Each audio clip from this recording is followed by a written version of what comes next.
വെള്ളാപ്പള്ളിക്കെതിരെ ഗുരുതര പരാമർശങ്ങളുള്ള വിജിലൻസ് റിപ്പോർട്ടിന്റെ പകർപ്പ് പീപ്പിളിന് ലഭിച്ചു. മൈക്രോ ഫിനാൻസ് വഴി ഉയർന്ന പലിശയ്ക്ക് പണം കടം കൊടുക്കുന്നതായി വിജിലൻസ് റിപ്പോർട്ട് ചൂണ്ടിക്കാട്ടുന്നു. തുഷാർ വെള്ളാപ്പള്ളിയും സഹോദരി വന്ദനയും വിദേശ വിനിമയ ചട്ടം ലംഘിച്ചതായും വിജിലൻസ് കണ്ടെത്തി. 1.5 വർഷമായി റിപ്പോർട്ടിന്മേൽ സംസ്ഥാന സർക്കാർ നടപടി എടുത്തിരുന്നില്ല. വെള്ളാപ്പള്ളിക്കെതിരെ നിലവിലുയർന്ന ആരോപണങ്ങളെ ഭാഗികമായി ശരിവെക്കുന്ന റിപ്പോർട്ടാണ് വിജിലൻസിന്റെ special cell DYSP KR Venugopal തയ്യാറാക്കിയത്. മൈക്രോ ഫിനാൻസ് വഴി പിന്നാക്ക കോർപ്പറേഷനിൽ നിന്നും ദേശസാൽകൃത ബാങ്കുകളിൽ നിന്നും 4 മുതൽ 8% വരെ പലിശയ്ക്ക് SNDP യോഗത്തിന് പണം ലഭിക്കുന്നുണ്ട്. കുറഞ്ഞ നിരക്കിൽ ലഭിക്കുന്ന പണം 13 മുതൽ 18% പലിശയ്ക്ക് വരെ മറിച്ചു വിൽക്കുകയാണെന്ന് റിപ്പോർട്ടിൽ കുറ്റപ്പെടുത്തുന്നു.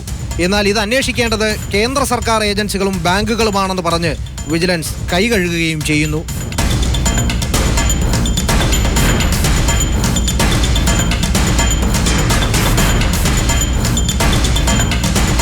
മറ്റൊരു ഗൗരവതരമായ കണ്ടെത്തലും വിജിലൻസ് റിപ്പോർട്ടിലുണ്ട്. വെള്ളാപ്പള്ളിയുടെ മക്കളായ തുഷാർ വെള്ളാപ്പള്ളിയും വന്ദന ശ്രീകുമാറും ചേർന്ന് ദുബായിൽ നടത്തിയ ലേബർ കോൺട്രാക്ട് ബിസിനസ്സിൽ വിദേശ നാണ്യ വിനിമയ ചട്ടം ലംഘിച്ചതായും വിജിലൻസ് കണ്ടെത്തി. ജാമ്യം ലഭിക്കാത്ത ഗുരുതര കുറ്റം ചെയ്തതായി വിജിലൻസ് തന്നെ കണ്ടെത്തിയിട്ടും ഇതിന്മേലും സർക്കാർ നടപടിയെടുത്തിട്ടില്ല. SN ട്രസ്റ്റിന്റെ കീഴിലെ വിദ്യാഭ്യാസ സ്ഥാപനങ്ങളുടെ മാനേജർ എന്ന നിലയിൽ അഴിമതി നിരോധന നിയമത്തിലെ സെക്ഷൻ 2C അനുസരിച്ചും ഉപവകുപ്പ് 3 അനുസരിച്ചും വെള്ളാപ്പള്ളി പൊതുജന സേവകൻ എന്ന നിർവചനത്തിൽ വരുമെന്നും വിജിലൻസ് കണ്ടെത്തി. വെള്ളാപ്പള്ളിക്കും മക്കൾക്കുമെതിരെ ഗുരുതര പരാമർശങ്ങൾ അടങ്ങുന്ന ഈ റിപ്പോർട്ട് ഇത്രനാളും സർക്കാർ പൂഴ്ത്തി വെച്ചിരിക്കുകയായിരുന്നു. ഈ റിപ്പോർട്ടിൻ്റെ പുറത്ത് എന്ത് നടപടിയെടുത്തു എന്ന് ഇനി വിശദീകരിക്കേണ്ടത് സർക്കാരാണ്. S. ജീവൻകുമാർ, തിരുവനന്തപുരം. വെള്ളാപ്പള്ളിയുടെ പേരിൽ വിജിലൻസ് അന്വേഷണം നടക്കുന്നതായി അറിയില്ലെന്ന് ആഭ്യന്തരമന്ത്രി രമേശ് ചെന്നിത്തല. ആരോപണത്തിൽ പരിശോധിച്ച ശേഷം മറുപടി പറയാമെന്നും അദ്ദേഹം വാർത്താസമ്മേളനത്തിൽ വ്യക്തമാക്കി. എനിക്കറിയില്ല, ഈ 2 കേസുകൾ ഇപ്പോഴാണ് ഞാൻ കേൾക്കുന്നത്. ആരും പറഞ്ഞിട്ടില്ല. ഞാനത് പരിശോധിക്കും. എനിക്കിതുവരെ ആരും ശ്രദ്ധപ്പെടുത്തിയിട്ടില്ല. ഞാൻ അന്വേഷിക്കാം അതിനെപ്പറ്റി, തീർച്ചയായിട്ടും. അഴിമതിയിൽ നിന്നും വെള്ളാപ്പള്ളിയെയും ഉമ്മൻചാണ്ടി രക്ഷപ്പെടുത്തുമെന്ന് VS അച്യുതാനന്ദൻ.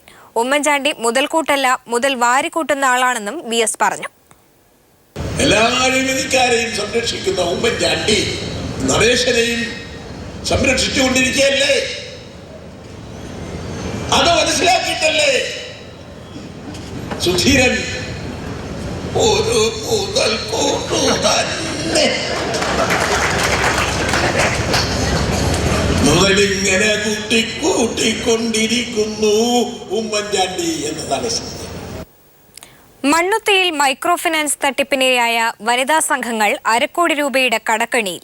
ജപ്തി നോട്ടീസ് ലഭിച്ച് മാസങ്ങൾ പിന്നിടുമ്പോഴും ഉത്തരവാദിത്വം ഏറ്റെടുക്കാതെ യൂണിയൻ ഭാരവാഹികൾ ഒഴിഞ്ഞുമാറുന്നുവെന്ന് ആരോപണം. വായ്പയെടുത്തവർ യൂണിയൻ ഓഫീസിൽ തിരിച്ചടച്ച തുക ഭാരവാഹികൾ തിരിമറി നടത്തിയതായി അന്വേഷണ സംഘം കണ്ടെത്തി.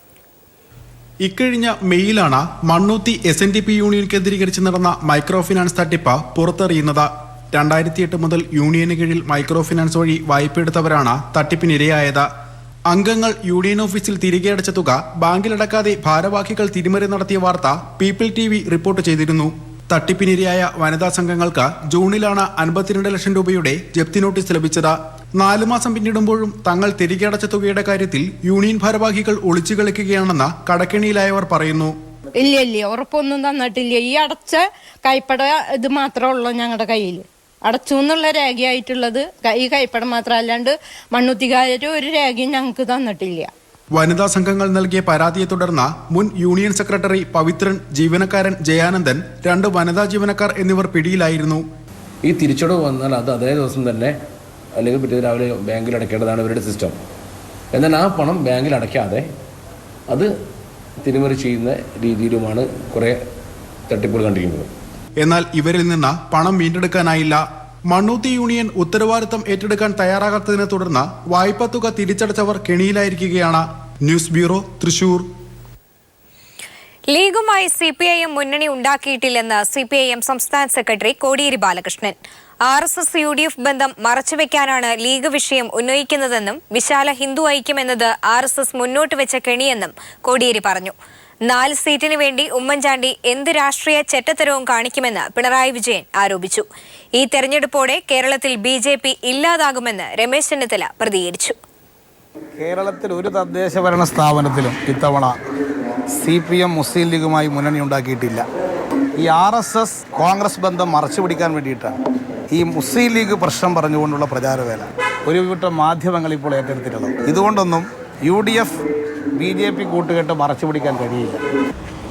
വെള്ളാപ്പള്ളി നടേശനെ ഉപയോഗിച്ച് RSS തൽക്കാലം ശക്തിപ്പെടുന്നുണ്ടെങ്കിൽ ആ ശക്തി താൽക്കാലിക നേട്ടത്തിന് ഉപയോഗിക്കാനോ എന്നാണ് ഉമ്മൻചാണ്ടിയുടെ ചിന്ത. ഇവരെല്ലാം കൂടിയുള്ള ഒരു ഗൂഢപദ്ധതി. ആ ഗൂഢപദ്ധതിയുടെ യഥാർത്ഥ ഉദ്ദേശം നാം തിരിച്ചറിയണം.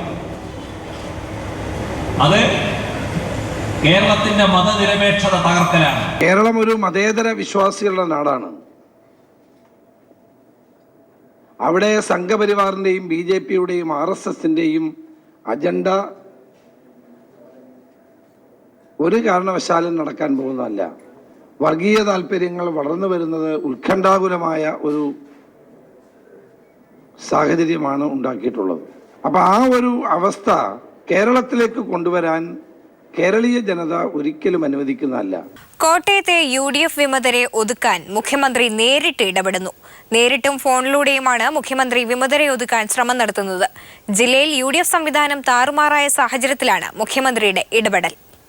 സ്ഥാനാർത്ഥി നിർണയത്തിന് ശേഷം ജില്ലയിൽ UDFൽ ഫലത്തിൽ കോൺഗ്രസ്, കേരള കോൺഗ്രസ് എം പാർട്ടികൾ മാത്രമാണുള്ളത്. ഈ പാർട്ടികൾ വിവിധയിടങ്ങളിൽ നേർക്കുനേർ ഏറ്റുമുട്ടുമ്പോഴാണ് ആഭ്യന്തര പ്രശ്നങ്ങൾ സങ്കീർണമാക്കും വിധം 100ലധികം വാർഡുകളിൽ വിമതർ കോൺഗ്രസിന് തലവേദനയാകുന്നത്. ഭരണസ്വാധീനത്തിൽ പലവിധ പ്രലോഭനങ്ങൾ നൽകി വിമതരെ പിന്തിരിപ്പിക്കാനുള്ള DCC നേതൃത്വത്തിന്റെ ശ്രമം പരാജയപ്പെട്ടതോടെയാണ് മുഖ്യമന്ത്രി ഉമ്മൻചാണ്ടി നേരിട്ട് കളത്തിലിറങ്ങിയത്. ഫോണിലൂടെയും നേരിട്ടും വിമതരെ പിന്തിരിപ്പിക്കാൻ ശ്രമങ്ങൾ ആരംഭിച്ചു. വഴങ്ങിയില്ലെങ്കിൽ നടപടി കർശനമാക്കും. KPCC general secretary Lathika Subhash. വിമതശല്യം UDFന് എക്കാലത്തും ഉണ്ടായിട്ടുള്ളതാണ്. അവരെ വിളിച്ചു വരുത്തി മുഖ്യമന്ത്രി അടക്കമുള്ള ആളുകളുടെ സഹായത്തോടുകൂടി എങ്ങനെയെങ്കിലും അവരെ പിന്മാറ്റുവാൻ വേണ്ടി അവസാന ശ്രമം നടത്തുന്നു. ആ ശ്രമവും പരാജയപ്പെട്ടാൽ നിശ്ചയമായും KPCC നിർദ്ദേശിച്ചിട്ടുള്ള നടപടി അവർക്കെതിരെ എടുക്കുക തന്നെ ചെയ്യും. കേരള കോൺഗ്രസ് മാണി ഗ്രൂപ്പിൽ ഇതിനകം 30ഓളം വിമതരെ പുറത്താക്കിയെങ്കിലും പരമ്പരാഗത മാണി ഗ്രൂപ്പുകാരോട് അനുകമ്പ കാട്ടി PJ ജോസഫിനോടൊപ്പം നിൽക്കുന്നവരെയാണ് പുറത്താക്കുന്നതെന്നാണ് ആക്ഷേപം. ഇത് മാണി ഗ്രൂപ്പിൽ ആഭ്യന്തര കലഹത്തിന് ആക്കം കൂട്ടും. അതേസമയം മുസ്ലിം ലീഗ്, JDU, RSP, CMP എന്നീ കക്ഷികളെല്ലാം സീറ്റ് വിഭജന ചർച്ചയിൽ പാടെ അവഗണിക്കപ്പെട്ടതോടെ ഒറ്റയ്ക്ക് മത്സരിച്ച് പാർട്ടിയുടെ വ്യക്തിത്വം തെളിയിക്കാനുള്ള പരിശ്രമത്തിലാണ്. TP Prashanth, news bureau, Kottayam. Kochi കോർപ്പറേഷനിലെ ഫയലുകൾ ആക്രിക്കടയിൽ കണ്ട സംഭവം വിവാദമാകുന്നു. സംഭവത്തിൽ സമഗ്ര അന്വേഷണം ആവശ്യപ്പെട്ട് വിവരാവകാശ പ്രവർത്തകൻ DB Binu Kochi city police കമ്മീഷണർക്ക് പരാതി നൽകി. അടുത്ത ഭരണസമിതി അധികാരത്തിൽ വരുന്നതിന് മുൻപായി ഫയലുകൾ നശിപ്പിക്കാൻ ശ്രമിച്ചത് അന്വേഷിക്കണമെന്നാണ് പരാതിയിലെ ആവശ്യം. കൊച്ചി കോർപ്പറേഷനിലെ പല സുപ്രധാന രേഖകളുമടങ്ങിയ ഫയലുകൾ ആക്രിക്കടയിൽ 15,000 രൂപയ്ക്ക് തൂക്കിവിറ്റ സംഭവത്തിൽ സമഗ്ര അന്വേഷണം വേണമെന്നാണ് ആവശ്യമുയരുന്നത്. ഈ ആവശ്യം ചൂണ്ടിക്കാട്ടിയാണ് വിവരാവകാശ പ്രവർത്തകൻ കൂടെയായ advocate DB Binu city police കമ്മീഷണർക്ക് പരാതി നൽകിയത്. ഫയലുകൾ കാണുന്നില്ലെങ്കിൽ അതിൻ്റെ കസ്റ്റോഡിയൻ നിയമപ്രകാരം മറുപടി പറയാൻ ബാധ്യസ്ഥരാണ്. ഏത് സാഹചര്യത്തിൽ ഫയൽ കാണാതായി, അങ്ങനെയെങ്കിൽ അവർ തന്നെ പോലീസിൽ പരാതി കൊടുത്ത് അന്വേഷണം നടത്തേണ്ടതാണ്.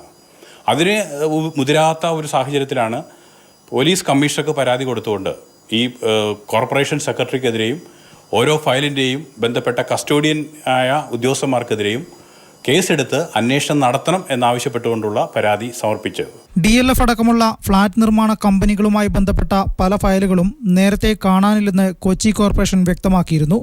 ഇതും നേരത്തെ ഏതെങ്കിലും ആക്രിക്കടയിൽ തൂക്കിവിറ്റതാകുമെന്നാണ് പൊതുവെയുള്ള സംസാരം. കോർപ്പറേഷൻ സെക്രട്ടറി നിയമപരമായി അനുവാദം നൽകാതെ ഫയലുകൾ നശിപ്പിച്ചത് ദുരൂഹമാണ്. പുതിയ ഭരണസമിതി അധികാരമേൽക്കുന്നതിന് മുമ്പേ പഴയ ഫയലുകളെല്ലാം നശിപ്പിക്കുന്നത് പലതും മറച്ചുവെക്കാനോ ഒളിപ്പിക്കാനോ ആണ്. ഇന്ത്യൻ ശിക്ഷാ നിയമം IPC 409 വകുപ്പ് കുറ്റകരമായ വിശ്വാസവഞ്ചന പ്രകാരം 10 വർഷം വരെ തടവ് ശിക്ഷ ലഭിക്കാവുന്ന കുറ്റമാണ് ഇപ്പോൾ നടന്നിരിക്കുന്നത്. ആയതിനാൽ ഈ വകുപ്പ് പ്രകാരം പോലീസ് ഇതിലെ കുറ്റക്കാരെ ഉടൻ കണ്ടെത്തണമെന്നാണ് ആവശ്യമുയരുന്നത്. News bureau, Kochi. സംഘപരിവാറിന്റെ ഭീകരതയ്ക്കെതിരായ യുദ്ധം തുടരുമെന്ന് കന്നഡ എഴുത്തുകാരി ചേതന തീർത്ഥഹള്ളി. ആരെതിർത്താലും എഴുത്തു നിർത്തില്ല. അശാന്തി പരത്താനാണ് സംഘപരിവാറിന്റെ ശ്രമം.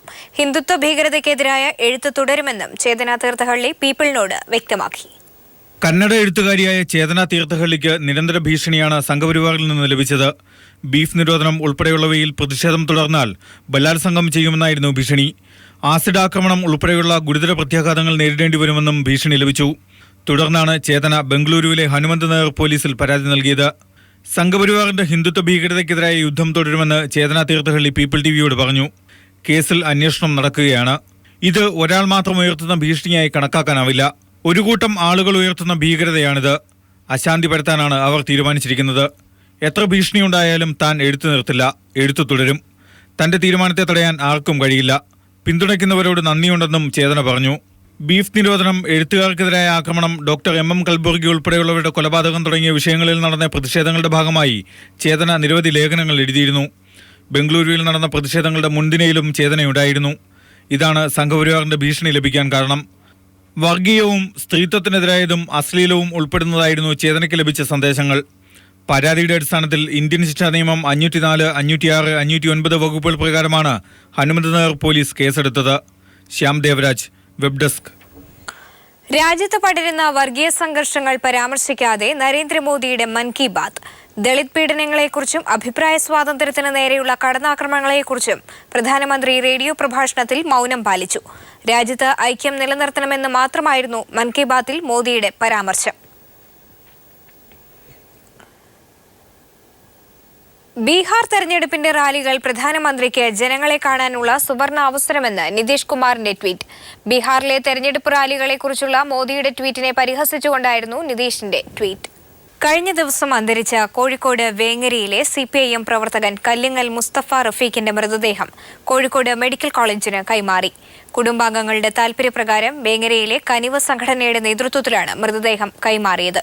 കേരളി TV director AK Moosa master, മുൻ മേയർ TP ദാസൻ തുടങ്ങിയവർ ആദരാഞ്ജലി അർപ്പിച്ചു.